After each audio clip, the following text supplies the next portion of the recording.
Good afternoon. I'm Caitlin Matson, and this is The Green Room. Somebody who's never been a guest on The Green Room before joins me today, Dr. Hilary Jones, who is still relatively new to the Wichita area.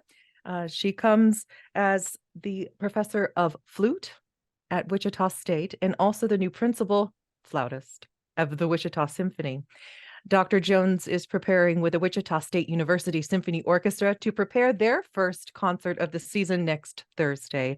Hello, Dr. Jones. How are you?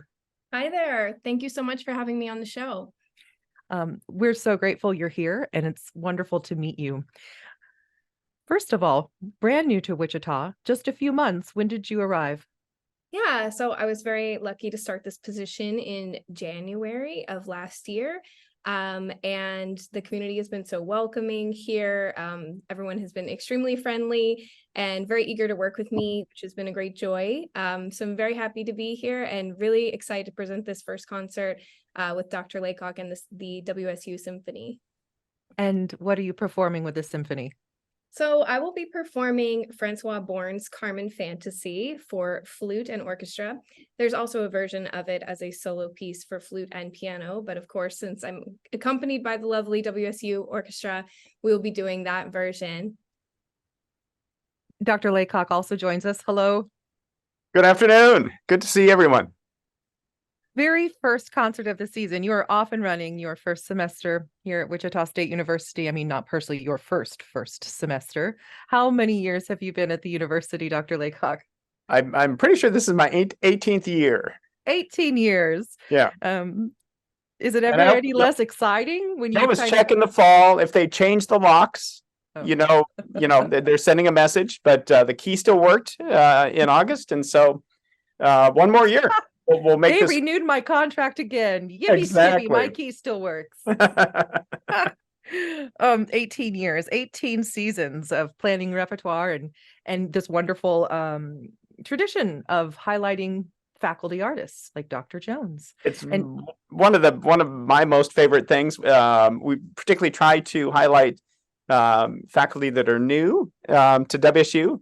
And I happen to be on the search committee that hired Dr. Jones, and so I'm one of the few faculty members that have known her from the beginning, and we were just so fortunate to have her as part of our community. She's an incredible artist, she's an incredible teacher, and a wonderful colleague. So it's great to have her here.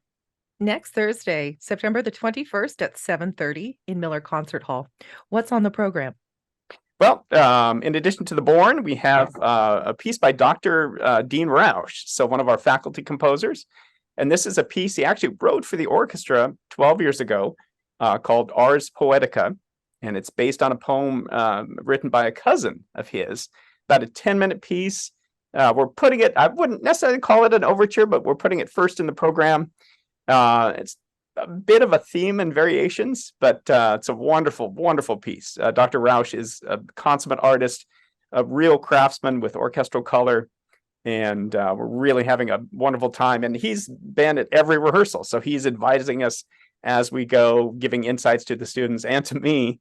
So we've really enjoyed that. We closed the program with Shostakovich's Fifth Symphony. It was just this 40-minute cathartic, emotional Sturm und Drang sort of Russian contemporary. And there's so many political stories behind it, but in the end it's just great music, wonderful music, beautiful tunes, incredible powerful moments. The students having the opportunity to play Dean Roush's piece and have him be there, conversing with the musicians, right in real time. That's a priceless, I would think that would be a priceless experience, considering so much of the repertoire a symphonic player is going to play in their career is, let's face it, old dead people. And to have a living composer to work with, it's a treat. Exactly. And he's been, like we say, supportive and insightful. We really enjoy basically collaborating with him in this final stage of the composition and now sharing it with an audience. Let's hear just a little bit of the Shostakovich, and then come back and talk more about not only this upcoming concert, but the season as a whole, getting the school year started. And I also want to make sure to touch base again with Dr. Jones about her welcoming her to Wichita, not only on faculty of Wichita State, but also as the brand new principal flautist of the Wichita Symphony Orchestra. We'll be right back with Dr. Hilary Jones and Dr. Mark Laycock. And that the finale, the final movement of Shostakovich's Fifth Symphony, which is programmed on the Wichita State University Symphony Orchestra concert. That happens next Thursday, September 21st at 7:30 in Miller Concert Hall. I am joined by conductor of the orchestra, Dr. Mark Laycock, and guest soloist, Dr. Hilary Jones, who is brand new to the Wichita State University faculty.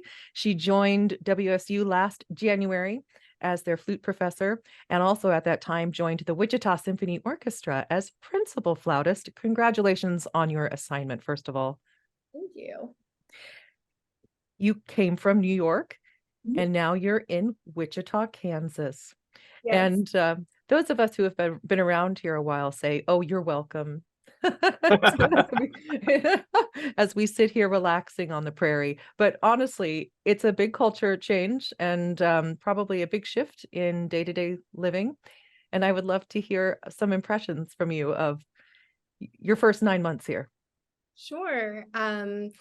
So I did start mid-semester and everything was a bit of a whirlwind to begin, as it always is with beginning a new position and a new job in a new city. But like I said before, I've been so welcomed by everyone.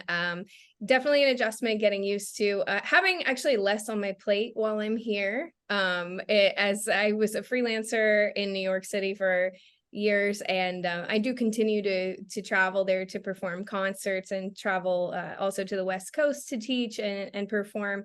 So I do bounce around quite a bit, but coming here has definitely been a bit of a pace adjustment, I will say, and getting used to having less on my plate. I've even started to take up doing watercolors in my free time. So See, all this sounds very healthy.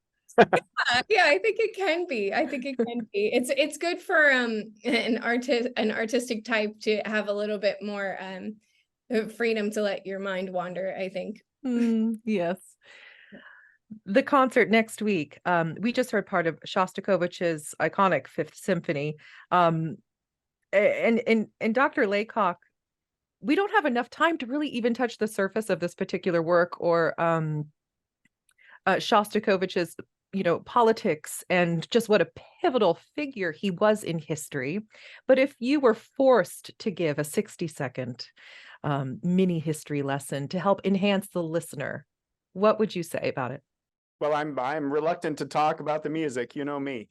Twist your arm. And actually, the finale is a great jumping off point for this conversation. The finale, the tempo marking has been a matter of controversy since the first publication back in 1939. And as conductors and performers, we're looking, okay, the score will say quarter note equals something, and you kind of set your metronome to that. And the original publication had eighth note equals something. And that is completely different than quarter note equals something. And then about the second or third edition, that eighth note was changed to a quarter note with the same number.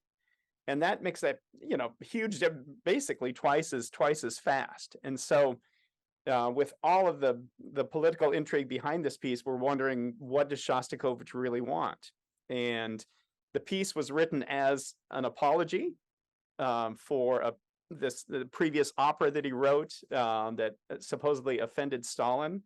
There was a lengthy review in Pravda that condemned Shostakovich, condemned the style of this music.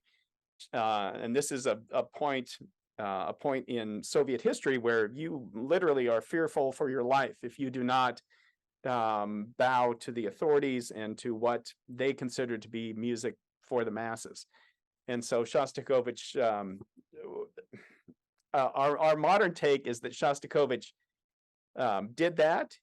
It's a musical apology, but there are also signals to a modern listener that say, yes, but he's not really sorry. And so this finale, which is now fairly commonly taken to be a slow tempo.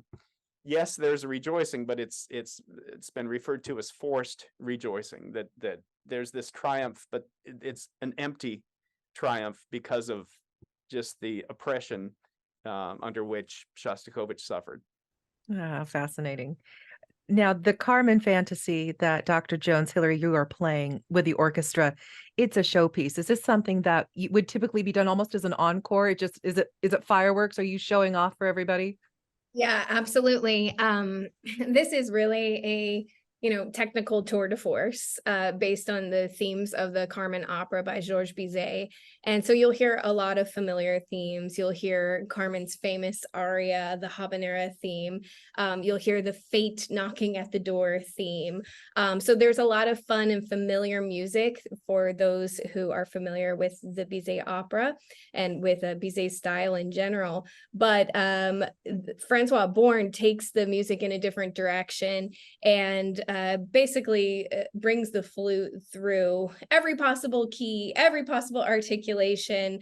It is a showpiece. It's highly brilliant and actually a lot of fun to play. So I have been kept on my toes by preparing it most definitely. And I'm so excited to start rehearsing it with the orchestra very soon.